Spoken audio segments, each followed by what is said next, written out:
Simțirea este împărțită într-o simțire a nusului, a minții, și aici e vorba de simțirea lui Dumnezeu și a realităților spirituale, și simțirea sensibilă, simțirea lucrurilor care cad sub simțurile fizice.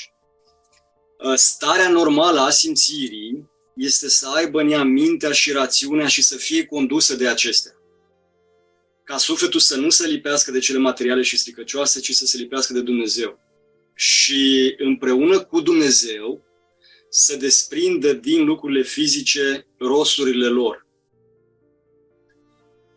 Și o să vedem că acest lucru se leagă de pomul cunoașterii bine și răului și Sfântul Maxim ne vorbește despre lucrul acesta, pentru că spune că acea interdicție de a mânca din pomul bine și rău este temporară, până când omul se îndumnezeiește, s-ar fi îndumnezeit într-un fel în care să nu cadă și împreună cu Dumnezeu să guste din materie, din lucrurile materiale, într-un fel în care să nu cadă, să nu se lipească de ele.